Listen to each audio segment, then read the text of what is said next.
Hello and welcome to the Machinist News Network. I'm Deirdre Kanievsky. Nearly 50 years ago, in Greensboro, North Carolina, a movement began that changed America, forever linking together the civil rights and the labor movements. If we don't do this, and if we don't do this now, who will? It was an idea whose time had come. I am supposed to be different. That is part of my mission in life, is to raise hell. February 1st, 1960. In one act of nonviolent civil disobedience, 4 men changed the world. It's a story that half a century later is still remembered and honored throughout Greensboro, North Carolina. And that story lives on in the hearts of the more than 600 union members who gathered in Greensboro to celebrate the lives of these men who sat so we could stand. It was time for an act of defiance. It was time for an act of civil disobedience.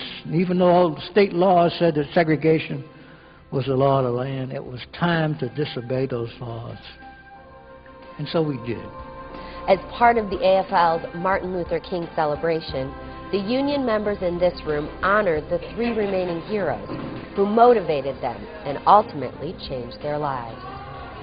Your activity really served as inspiration for not only other activists but other students around the country. But I have enough faith, and I was determined I was going to help somebody. Like the men at the counter, so many in this room have carried that fight into both the civil rights and labor movements. Segregation ended when we decided that it was time for it to end. Nobody else. We need more unions.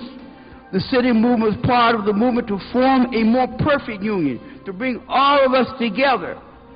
Rich, poor, colored, white, whatever race you are, it was about consciousness and character. That consciousness of character is what brings these union brothers and sisters together year after year to fight for what's right. We knew what the requirements were. We knew what the objectives were. And we knew that there was a price to pay. But in our souls, we were prepared to pay that price. And making sure, like the men who took their seats in 1960, that the next generation will have a place at the table.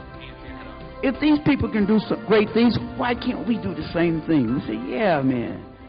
The 4 men, including David Richmond, who died in 1990, were honored with awards this year by the AFL, which has been celebrating the Dr. Martin Luther King Jr. and the civil rights movement for nearly a quarter of a century. For more on that, you can log on to goiem.org. Thanks for watching, and we'll see you next time on the Machinist News Network.